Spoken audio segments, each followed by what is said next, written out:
Utang negara Rusia diturunkan peringkatnya menjadi status sampah.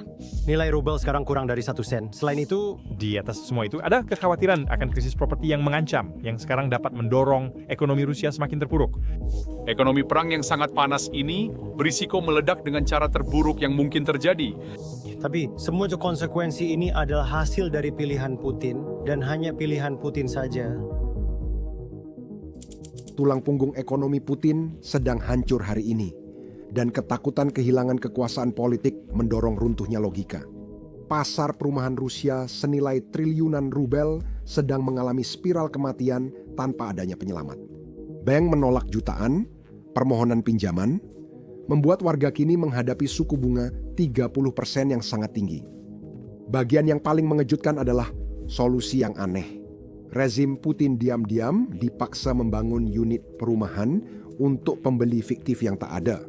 Mereka terus membangun kota kosong, berisiko menciptakan gelembung perumahan besar karena Rusia tak mampu jika sektor konstruksi melambat.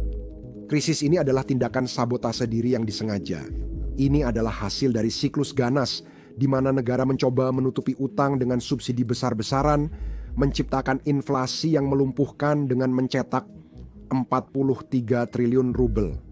Kini harus memilih antara kehancuran finansial atau revolusi politik.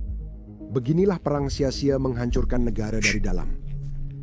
Kisah ini bermula setelah Uni Soviet runtuh. Saat itu, pasar perumahan Rusia menjadi pilar utama ekonominya. Pasar ini memberikan stabilitas sebagai penopang perekonomian negara. Bagaimanapun juga, sebuah negara dengan hampir 150 juta penduduk membutuhkan banyak unit perumahan. Dan untuk membangun unit-unit perumahan itu, Anda membutuhkan konstruksi, banyak sekali konstruksi. Semua konstruksi memerlukan banyak material yang harus diproduksi dan diangkut. Transportasi memerlukan bahan bakar dan lainnya. Pasar perumahan menjadi pemicu utama yang menggerakkan perekonomian Rusia melalui perputaran rubel. Namun, sudut ekonomi ini sekarang mulai melambat. Data insider menunjukkan kuartal kedua 2025 sangat buruk bagi pasar. Penurunan penjualan tercatat setiap bulan dengan 55%. Untuk memahami penyebabnya, kita perlu melihat sistem hipotek di negara ini yang sangat berbeda dari sistem pinjaman modern. Pertama-tama, penting untuk membedakan antara pasar tingkat pertama dan pasar tingkat kedua. Di Rusia, pasar tingkat pertama adalah rumah baru yang belum dihuni, sedangkan tingkat kedua untuk penjualan unit bekas. Unit tingkat pertama mendominasi pasar Rusia dan dominasi itu semakin meningkat sejak tahun 2020 karena sistem hipotek yang baru dikembangkan di negara tersebut. Selain fakta bahwa rumah baru jauh lebih banyak daripada unit bekas, ada juga kesenjangan harga yang sangat besar antara keduanya. Rumah tingkat 1 harganya hampir 15 kali lipat dari unit yang ada atau rata-rata 44% lebih mahal. Penyebabnya ada pada sistem hipotek Rusia. Untuk merangsang pasar usai pandemi COVID-19 yang menurunkan sektor perumahan dan konstruksi, Rusia memperkenalkan hipotek preferensial khusus untuk unit perumahan tingkat pertama. Sistem ini bertujuan meningkatkan permintaan dengan membantu pembayaran pinjaman sehingga berdampak positif pada sektor konstruksi. Banyak warga Rusia bergantung pada hipotek preferensial hingga membebani anggaran negara. Hipotek-hipotek ini bekerja dengan cara sebagian besar bunga dibayarkan kepada bank oleh negara, bukan oleh warga yang meminjam. Pada 2024 suku bunga di Rusia berkisar 16-20%. Namun, dengan hipotek preferensial, pembeli hanya akan membayar suku bunga sekitar 6%, sementara negara menanggung sisanya. Hipotek preferensial diberikan untuk keluarga muda, pekerja teknologi informasi pertahanan, serta warga di Arktik, Timur Jauh, dan beberapa daerah pedesaan. Namun, hipotek ini memiliki syarat dan ketentuan. Misalnya, meskipun sebuah keluarga dengan setidaknya satu anak di bawah usia 6 tahun dapat disetujui untuk hipotek, mereka harus memberikan uang muka antara 20% hingga 30%. Di muka, pada dasarnya, ini berarti bahwa keluarga miskin tidak bisa mendapatkan hipotek dengan perlakuan khusus, meskipun hipotek tersebut memang dirancang khusus untuk membantu mereka. Pekerja teknologi informasi, mendapat perlakuan lebih baik dari negara agar mereka tetap bekerja di dalam negeri, di industri yang tumbuh paling cepat di dunia. Namun, itu tak menghentikan mereka untuk pergi.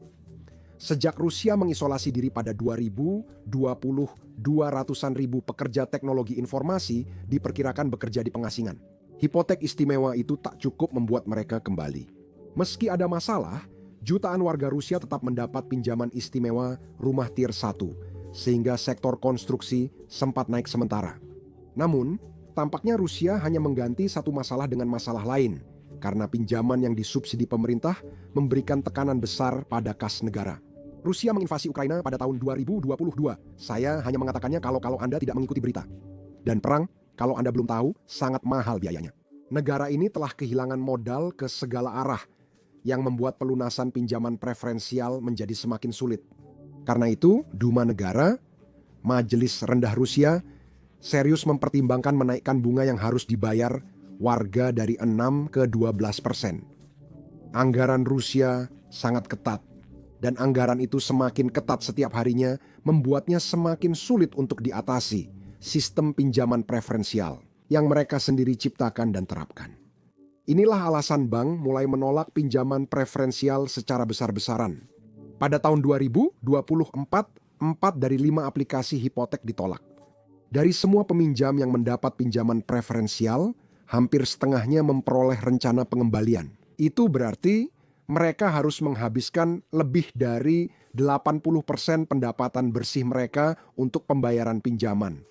Pada akhirnya, sistem hipotek baru yang dirancang Rusia yang seharusnya hanya membantu meringankan tekanan akibat pandemi COVID-19 justru menjadi pilihan hipotek utama bagi masyarakat.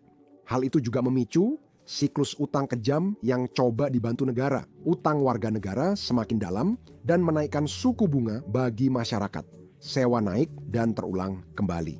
Akibatnya, hanya elit kaya yang bisa beli properti tanpa kehilangan banyak pendapatan. Sementara, kebangkrutan publik meluas. Program pinjaman bersubsidi pemerintah berakhir pada Juli 2024. Dan hal itu memicu penurunan besar minat terhadap properti. Pada Juni 2020, 5 penerbitan hipotek turun 66% dibanding Juni 2024, menandakan makin sedikit orang membeli properti. Alasan penurunan ini terletak pada suku bunga hipotek yang sangat tinggi yang tidak lagi disubsidi oleh pemerintah. Jika peminjam mengambil pinjaman 44 juta rubel dengan uang muka 20% dan bunga tahunan 30%. Yang, percaya atau tidak, merupakan kesepakatan yang cukup standar di Rusia. Pada titik ini, mereka akan membayar kembali 146 juta rubel selama masa pinjaman, yang mana itu benar-benar tidak masuk akal. Namun, sistem pinjaman yang buruk bukan satu-satunya penyebab runtuhnya pasar perumahan Rusia. Saat Rusia menginvasi Ukraina, nilai rubel sempat naik tajam lalu turun. Hal ini terjadi karena Rusia meningkatkan pengeluaran militer dan input keuangan lainnya untuk menjaga negara tetap berjalan selama mereka berperang. Dan untuk memastikan dana yang cukup, Bank Sentral Rusia memikirkan solusi yang sama seperti yang kita semua pikirkan akan berhasil saat kita masih kecil dulu.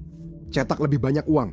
Mereka mencetak 43 triliun rubel dan peningkatan dana domestik yang luar biasa dalam waktu singkat ini menciptakan masalah inflasi besar mencapai tingkat tertinggi sejak tahun 2002.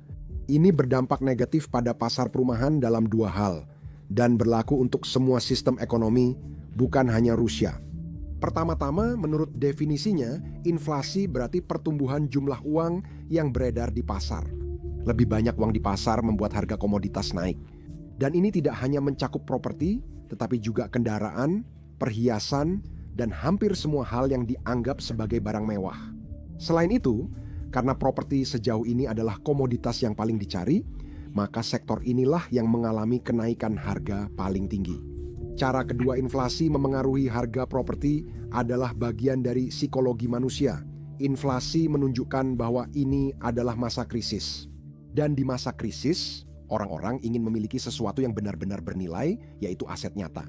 Aset nyata yang paling dicari adalah properti, yang berarti harga properti harus meroket. Jadi, Untuk menyederhanakannya, inflasi ini pada dasarnya diciptakan secara artifisial oleh Putin dan kroni-kroninya ketika mereka memutuskan untuk menginvasi Ukraina. Mereka melakukannya ketika Departemen Keuangan membayar sebagian besar bunga hipotek. Mereka tidak hanya melunasi utang, tapi programnya juga tetap berjalan aktif.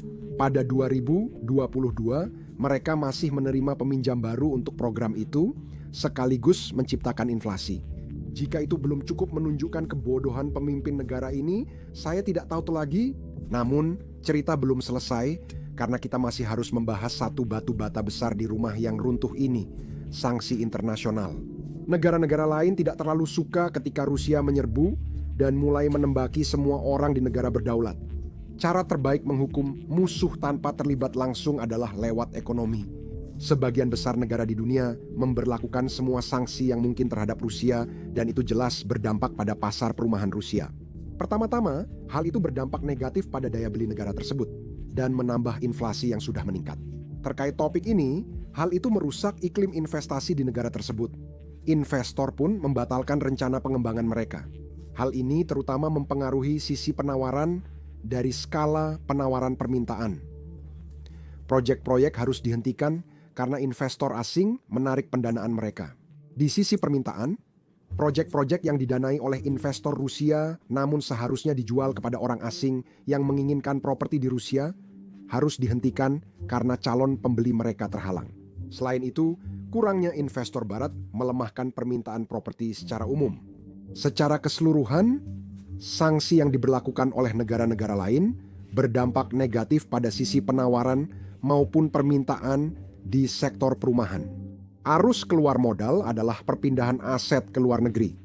Rusia mengalami kerugian lebih dari 200 miliar dolar tahun invasi negara itu ke Ukraina, yang jadi kerugian modal terbesar dalam sejarahnya.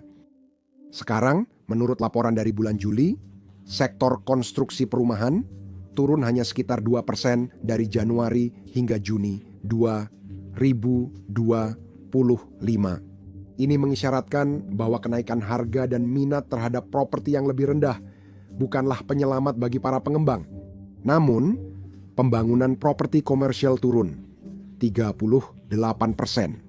Namun, mereka tetap membangun terlalu banyak unit meski peminatnya sangat sedikit. Ini memunculkan pertanyaan, apakah masyarakat Rusia benar-benar semiskin itu dan minat pada hunian kelas 1 serendah ini? Mengapa gedung dan lingkungan baru muncul begitu cepat? Untuk siapa perusahaan konstruksi membangunnya? Salah satu alasannya adalah program cicilan dari pengembang yang dulu populer di Rusia. Dan program ini berfungsi dengan cara membayar cicilan langsung ke perusahaan yang membangun properti tersebut tanpa mengambil pinjaman. Pengembang dan pembeli menentukan cicilan bulanan yang dibayar pembeli ke pengembang, mirip seperti membayar sewa. Inilah inti masalah program ini. Setelah Anda menyetujui nilai properti, nilainya tetap. Dan ketika Anda mempertimbangkan inflasi di Rusia, mudah untuk melihat mengapa para pengembang khawatir mereka akan kehilangan uang. Jika kedua pihak menandatangani dokumen yang menyebut properti bernilai 4 juta rubel, pembeli harus mencicil 4 juta rubel tiap bulan. Bahkan jika nilai rubel turun secara signifikan selama periode pembayaran. Akibatnya, jumlah program seperti ini dan pasar perumahan Rusia menurun, tapi program ini tidak sepenuhnya hilang. Sebagian besar program cicilan pengembang tahun ini dipotong setengah. Namun, mereka masih bersedia menjual langsung kepada pembeli yang merupakan salah satu alasan mengapa mereka masih membangun begitu banyak properti. Alasan lain, mengapa konstruksi masih berlangsung di Rusia adalah karena para pengembang pada akhirnya percaya bahwa semua ini akan berlalu. Mereka yakin bank akan menurunkan suku bunga di musim dingin dan pembeli akan kembali berbelanja. Beberapa dari mereka bahkan yakin pemerintah akan memperkenalkan kembali pinjaman preferensial. Namun, alasan utama sektor konstruksi Rusia tetap aktif meski permintaan rendah, tidak terkait cicilan pengembang atau harapan kosong akan masa depan. Semuanya terkait langsung dengan industrinya. Rusia tak akan mampu jika sektor konstruksi melambat. 7 juta orang Rusia bekerja di negara ini. Sektor ini setelah perdagangan menjadi pendorong utama sektor lain. Sektor konstruksi menyerap setengah industri metalurgi Rusia dan mempekerjakan hampir setengah sektor transportasi. Perusahaan konstruksi yang berfokus pada infrastruktur dan pembangunan jalan, misalnya, sedang menghadapi masalah besar dan dampaknya merambat ke industri lain. Mereka bergantung pada kontrak pemerintah, tapi pemerintah menghentikan penyesuaian pembayaran akibat inflasi. Perusahaan konstruksi jalan kini paling sering menunda pembayaran upah, sebagian besar hampir bangkrut. Hal ini memengaruhi jutaan pekerja di industri terkait, dan itu sama sekali tidak dapat diterima oleh Big Flat, pengembangan. Konstruksi dan pembangunan perumahan jauh lebih besar dibanding konstruksi jalan. Mereka adalah domino terbesar kedua di ekonomi Rusia. Jika jatuh, beberapa pemimpin bisa ikut tersingkir. Oleh karena itu, para pemimpin Rusia tidak bisa berhenti membangun, meskipun sebenarnya ada terlalu banyak pasokan perumahan dan permintaannya tidak terlalu tinggi. Meski tahu banyak unit akan kosong bertahun-tahun setelah selesai dibangun, mereka tetap membangunnya. Bahkan, sekarang mereka berencana mengembangkan proyek-proyek di wilayah yang diduduki. Dan meskipun tanda-tandanya sudah jelas, sumber-sumber Rusia mengklaim bahwa kehancuran pasar tidak akan pernah terjadi. Mereka memperkirakan tahun 2026 akan berjalan sulit dan lambat dalam hal penjualan, tetapi proyek konstruksi diperkirakan akan meningkat pada tahun 2027. Banyak ketidakpastian tergantung pada isu utama, perang di Ukraina. Putin ingin mengakhiri perang karena sudah berdampak pada ekonominya, sampai pada tingkat di mana generasi Rusia yang bahkan belum lahir pun harus menanggung dosa orang tua dan kakek nenek mereka. Namun, dia tidak benar-benar menunjukkan keinginan untuk menyerahkan wilayah yang diduduki dan menghentikan invasi. Tidak mungkin memprediksi dengan tepat berapa lama pasar menurun sebelum benar-benar jatuh. Ketika Anda mempertimbangkan semua yang telah dikatakan, data yang ada di depan kita menunjukkan bahwa Rusia berada di pusat badai krisis perumahan. Terlalu banyak pembangunan yang bergantung pada pembeli, yang pada gilirannya bergantung pada pendanaan yang didukung negara. Sekarang, karena pendanaan dihentikan, permintaan perumahan sangat rendah karena tidak ada yang mengira elit kaya bisa membeli semua properti ini. Tambahkan inflasi yang naik akibat penurunan industri dan sanksi internasional, ditambah anggaran terbebani tuntutan militer karena perang sia-sia. Dan tidak sulit untuk melihat bagaimana pasar perumahan Rusia sedang hancur berantakan. Namun, para ahli memperingatkan bahwa ini lebih besar dari sekadar pasar perumahan saja. Ini peringatan dini tentang keseimbangan negara. Jika gelembung konstruksi pecah, Rusia bisa menghadapi kebangkrutan besar hingga krisis saat ini tampak biasa saja. Namun Putin mengatakan semuanya sesuai rencana. Presiden masih membanggakan indikator makroekonomi seperti produk domestik bruto Rusia, padahal 30% kini digunakan untuk operasi militer khusus yang seharusnya hanya berlangsung beberapa hari. Masalah yang tampaknya tidak dipahami atau pura-pura tidak dipahami Putin. Dan masalah yang mungkin akan segera disadari oleh orang Rusia pada umumnya adalah kamu tidak bisa makan produk domestik bruto untuk makan malam, dan produk domestik bruto tidak akan memberikan atap di atas kepalamu. Terima kasih sudah menonton.